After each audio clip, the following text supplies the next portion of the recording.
감사합니다. 수고하고 무거운 짐진 자들아 다 내게로 오라. 내가 너희를 쉬게 하리라.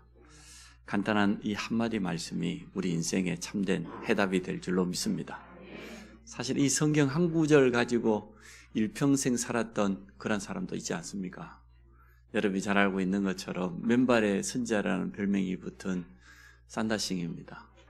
인도에서도 아주 부유한 지주지 집안의 출신이었습니다. 또 자기 집안은 오래도록 시크교를 믿는 아주 독실한 종교인 그러한 집안이었습니다. 어렸을 때부터 워낙 시크교도에 깊이 심취해 있었기 때문에 선교사들이 나누어진 성경책을 모아가지고 불사를 만큼 기독교에 대한 반감을 굉장히 많이 가지고 있었던 산다싱이었습니다.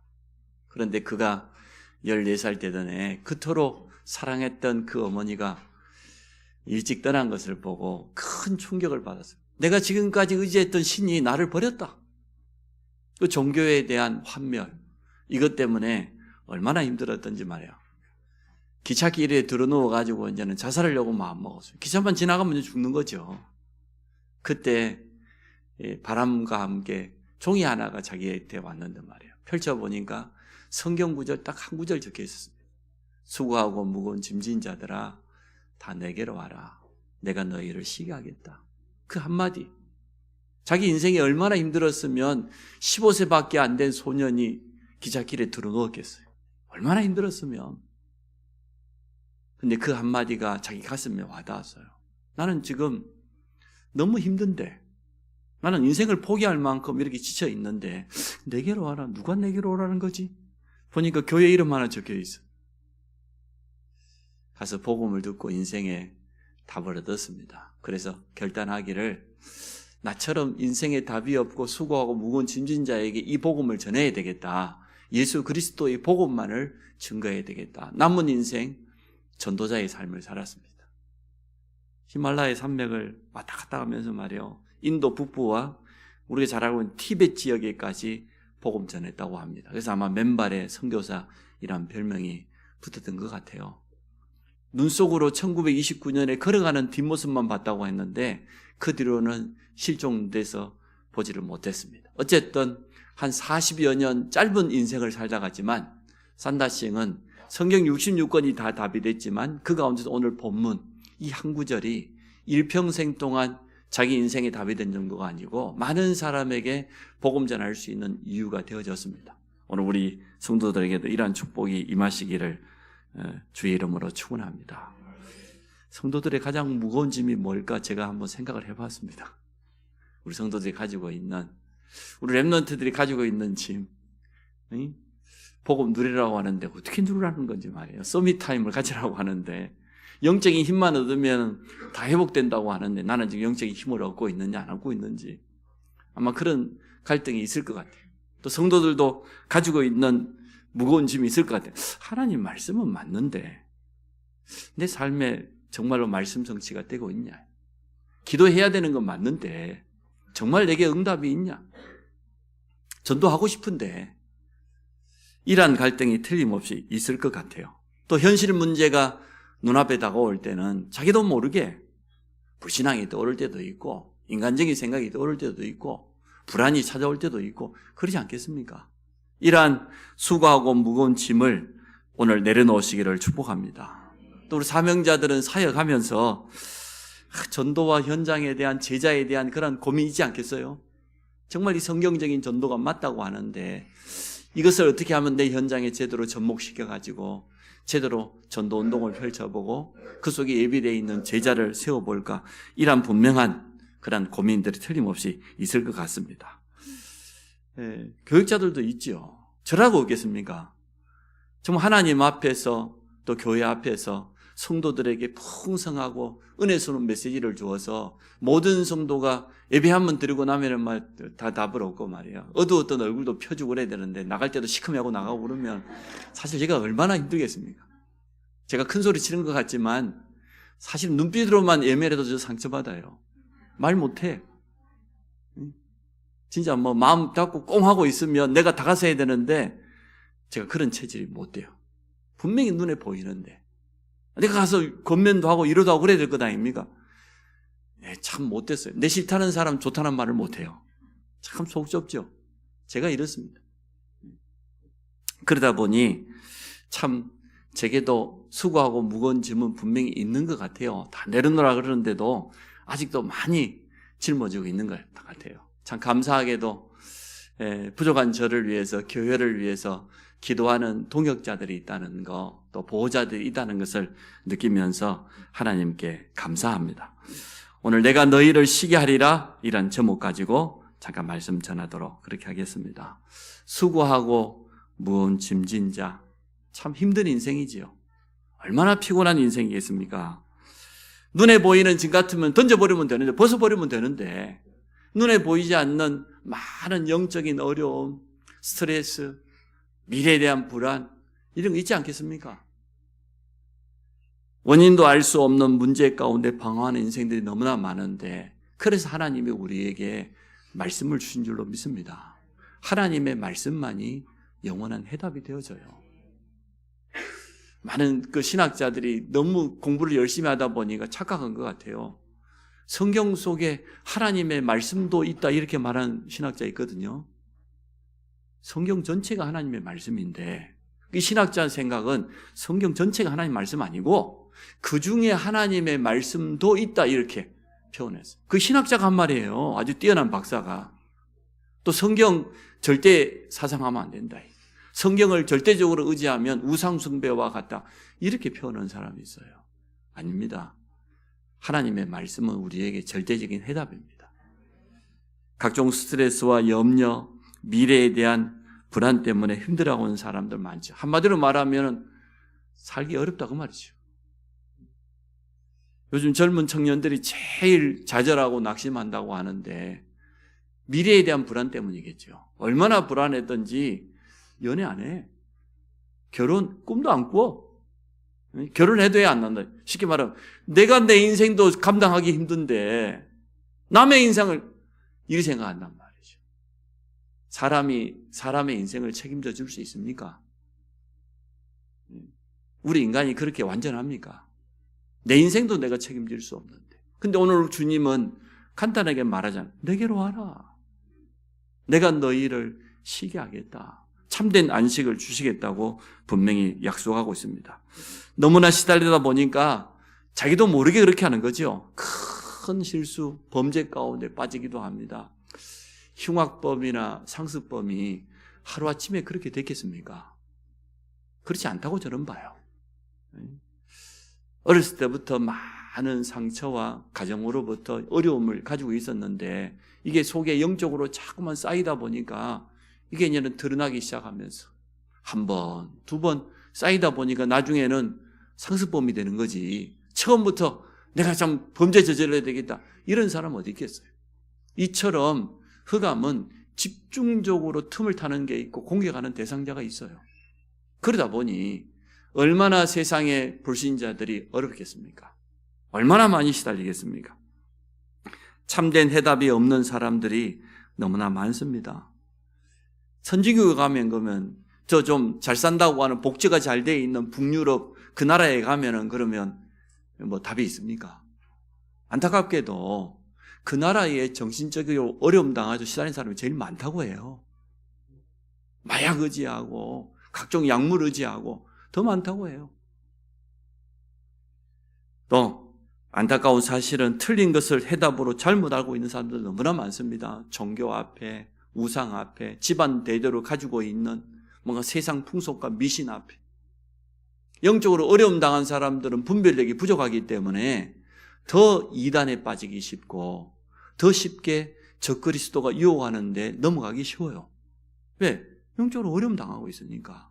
영적인 힘이 없으니까. 근데 지금 마지막 때가 되어져 가면은 더 어려워진다고 그랬잖아요. 마태복음 24장에도 그랬고 처처의 기근과 재앙, 전쟁, 지금 이번 주간에 일어난 거 보십시오. 동남아 쪽에서 지진 하나 일어났는데 한 20층 건물이 그냥 그대로 그냥 주저앉아 버려요. 그것도 한 1000km, 500km 떨어진 지역에, 그 진앙지도 아닌데도 불구하고 한 2분 짧은 시간 동안에 흔들었다고 하는데 7.7 같으면 일본 사람들은 놀라지도 않아요. 웬만한 건물 다 견디게 만들어놨게 돼요. 근데 동남아는 그렇습니까? 대강 지었잖아요. 예배당이라고 하고 가봤더니 뭐냐 그러면 그냥 기둥 세워가지고 지붕 얹어놓으면 예배당이에요. 필리핀에 가보니까 그래요. 그 옆에 벽이 있으면 다행이에요. 뭐 수수깡이나 뭘로 벽을 만들어 놓으면 다행이고, 안 그러면 그냥 나무 기둥 한 6개 세워놓고 한가운데 지붕 이렇게 만들어 놓으면은 비만 피할 수 있으면 예배당이에요. 이번 주에도 우리 동문 가운데서 꾸준히 아프리카 쪽에 선교하는 분이 예배당이라고 사진 올려놨는데, 야, 헛간도 아니고 기둥도 보니까 다 썩었어. 지붕도 다 썩었어. 내란일판이야. 그거 예배당이에요. 벽돌을 가지고 담을 쌓았다. 그건 진짜 성전이지. 그런 수준이에요. 그러니까 말이요, 성경이 예언하고 있는 마지막 때에 처처의 재앙과 기근, 전쟁이 일어난다고 했는데 실제로 우리가 목격하고 있지 않습니까? 이런 재앙이 계속 찾아옵니다. 디모데후서 3장에 보니까 말세에는 고통의 때가 이르는데 하나님 사랑 안 해요. 교회 사랑 안 해요. 자기 사랑하고 돈 좋아하고 세상 좋아하고 쾌락 쫓아가고 부정하고 원망하고, 성도들까지 경건의 모양은 있지만 경건의 능력을 잃어버린 그러한 시대가 다가온다고 했습니다.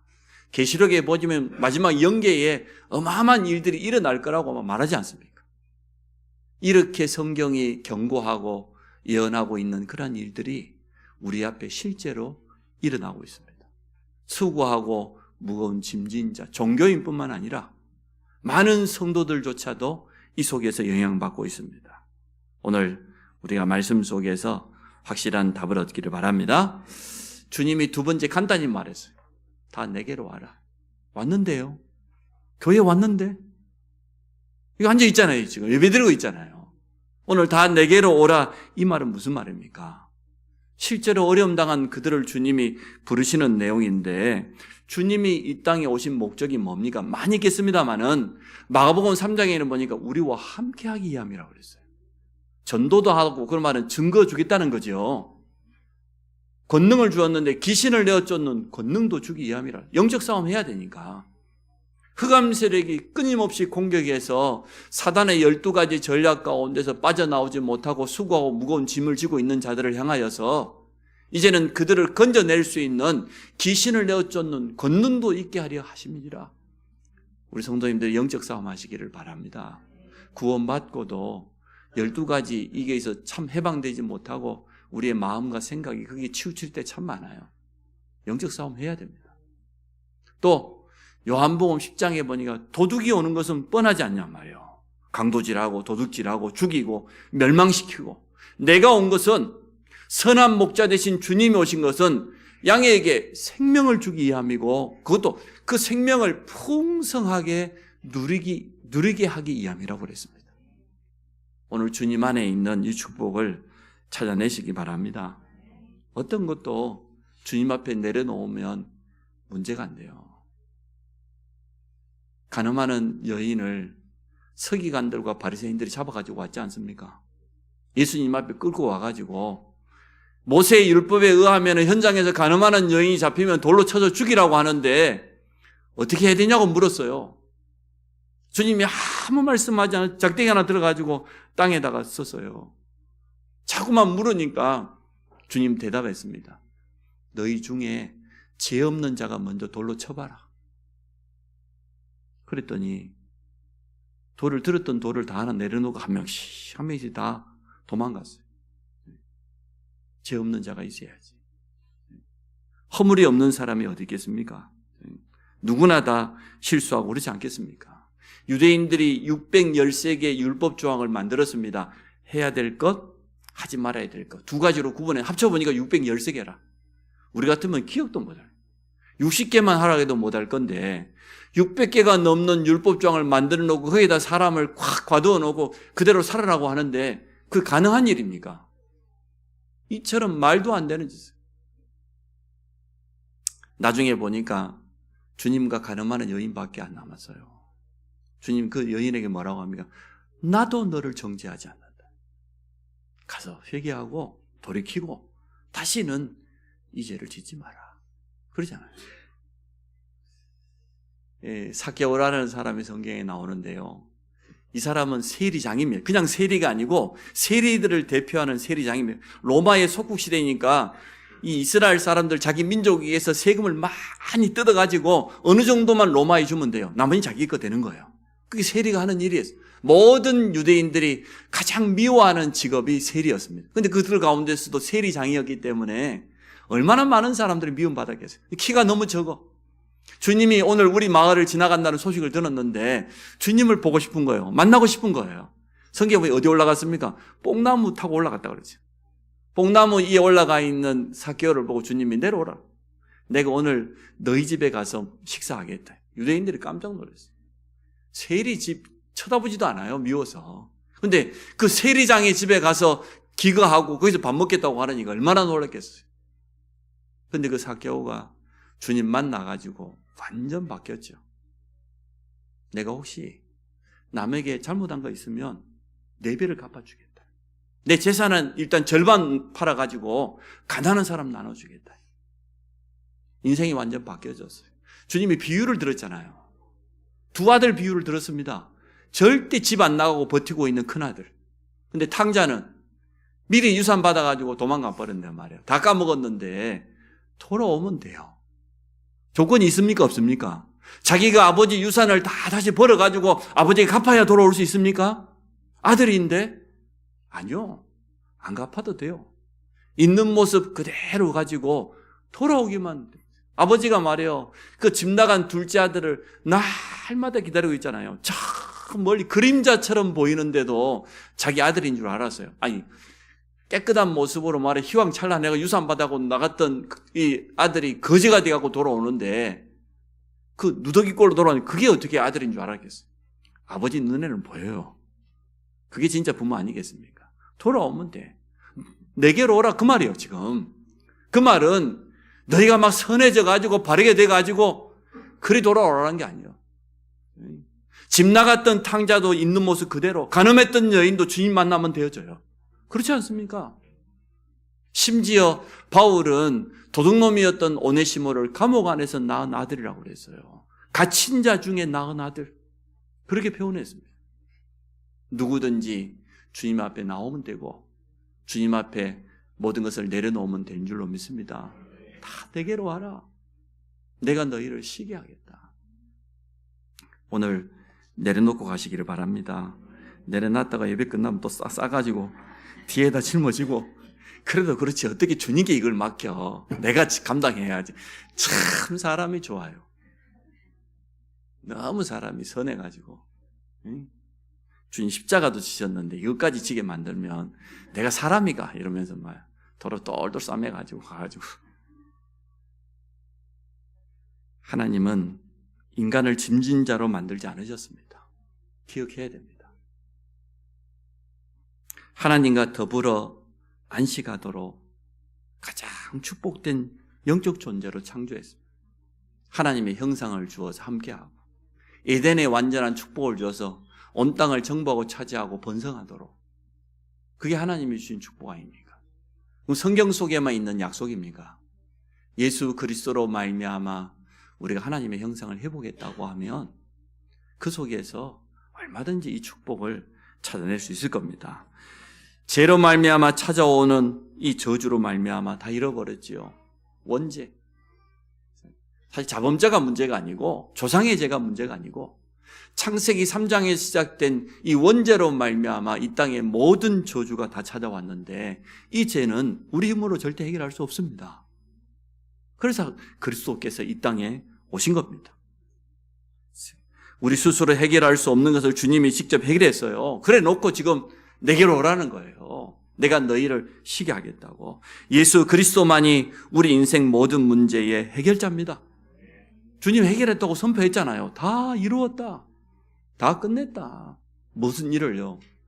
구약의 예언도 이루었지만 그리스도의 일을 우리 주님이 십자가에서 다 이루신 줄 믿습니다. 저는 이 사실이 믿어졌어요.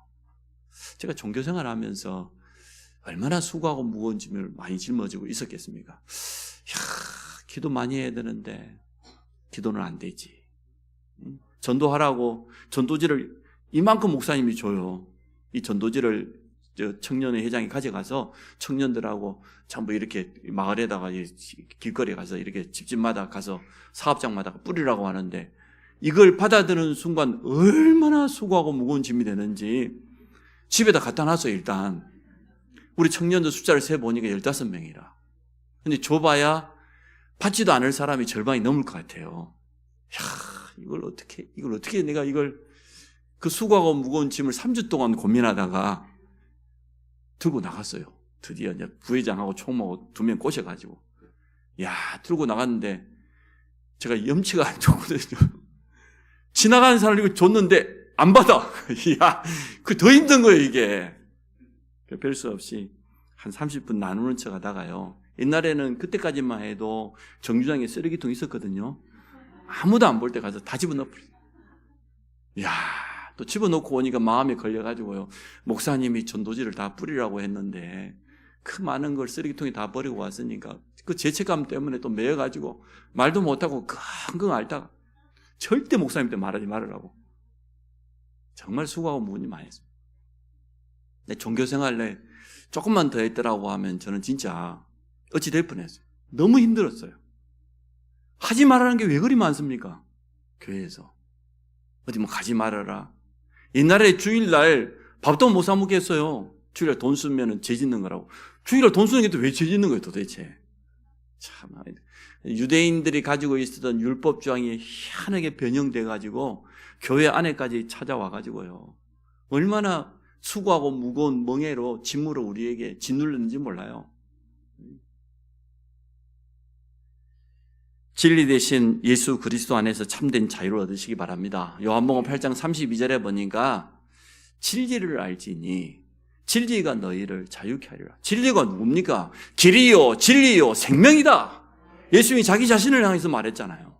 내가 바로 길이다. 내가 바로 진리요 내가 바로 생명이다. 예수 그리스도만이 참된 진리예요. 우리 인생의 해답은 하나밖에 없어요. 오직 예수밖에 없습니다.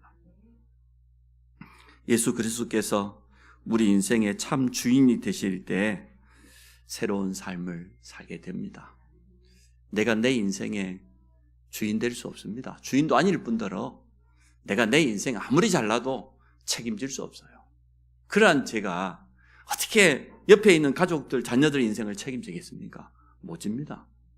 하나님만이 우리 인생을 책임질 수 있습니다. 그분 앞에 맡기시기를 주의 이름으로 축원합니다. 그 세 번째, 오늘 주님이 29절, 30절 그랬지 않습니까? 나는 마음이 온유하고 겸손하니 나의 멍에를 메고, 짐을 또 벗으라 그래 놓고 수고하고 무거운 짐을 다 가지고 내게로 오라고 그렇게 말씀해 놓고 또 내 멍에를 메라고 해. 또 부담되게 그래요. 내게 배우라. 그래야 하면 너희 마음을 힘을 얻으리니 이는 내 멍에는 쉽고 내 짐은 가벼움이니라. 내 멍에는 쉽고 내 짐은 가벼움이니라. 주님과 함께하는 삶입니다. 나의 멍에를 메고 내게 배우라고 했는데, 멍에를 여기서 말하는 멍에라고 하는 원어를 보니까요, 소가 짊어지는 게 멍에 아닙니까? 밭을 가려고 하면. 그런데 한 마리 소가 아니에요. 2마리 소가 함께 멍에를 메는 걸 말해요. 전에 옛날에 나침판인가 하는 그런 책자가 있었어요. 그런 출판사가 있었고. 거기서 이런 글을 썼어요. 아니, 주님과 함께 분명히 걸어갔대요. 해변가를 걸어갔대. 그래서 이제 2사람의 발자국이 이렇게 있을 거 아닙니까? 어느 정도 갔더니 발자국이 하나밖에 없어. 그래서 깜짝 놀라 주님께 따졌다는 거예요. 아니, 주님 세상 끝날까지 나와 함께 하시겠다고 약속해 놓고 중간에 도망가 버리면 어떻게 됩니까? 내 발자국밖에 없더라고. 이렇게 주님께 따진 거예요. 근데 주님 뭐라고 하냐? 네가 쓰러져서 내가 너를 짊어지고 업고 내가 걸어갔다. 그렇게 표현했어요. 참 재미난 표현이지만 사실은 맞는 표현 아닙니까? 그 주님과 함께하는 삶이에요. 2 소가 멍에를 메고 가는데, 쟁기 하나를 끌고 가는데 사실은 똑같이 끌고 가야죠. 한쪽 손은 힘을 내는데 한쪽에는 가만히 있으면 어떻게 됩니까? 앞으로 갈 수 있겠습니까? 안 되거든요. 교회의 직분은 그런 겁니다. 교회의 직분이 여러분에게 멍에가 될 수 있습니다. 잘못 깨달으면 수고하고 무거운 짐이다 이렇게 생각할 수 있어요. 그러나 동역자라고 하는 말은 뭔 말입니까? 내 혼자 하는 게 아니단 말이죠. 내 혼자서 그걸 다 책임지는 게 아니에요. 성도들과 함께, 모든 우리 후대들과 함께 하나님이 우리에게 맡겨주신 멍에는 쉽고 내 짐은 가벼우니라. 그런 의미입니다. 여러분 끝까지 동역자로 쓰임받기를 주의 이름으로 축원합니다. 주님과 동행하는 성도의 삶을 의미하지요. 말씀의 언약을 따라서 사는 삶입니다. 주님이 우리에게 맡기신 사명을 붙잡으면 사명 감당할 수 있는 힘과 증거는 주님이 주실 줄로 믿습니다. 그 말을 말하는 겁니다. 오늘 내가 너에게 주는 멍에는 쉽고 내 짐은 가벼우니라. 언약만 제대로 붙잡으면, 사명만 제대로 깨달으면 감당할 수 있도록 은혜부터 주겠다, 힘부터 주겠다, 증거부터 주겠다 그랬잖아요. 우리 주님이 증인 되리라고 했지 증인 되라고 한 적 없어요. 증인 되어질 것이다. 그 말은 증거를 주겠다 그 말이거든요.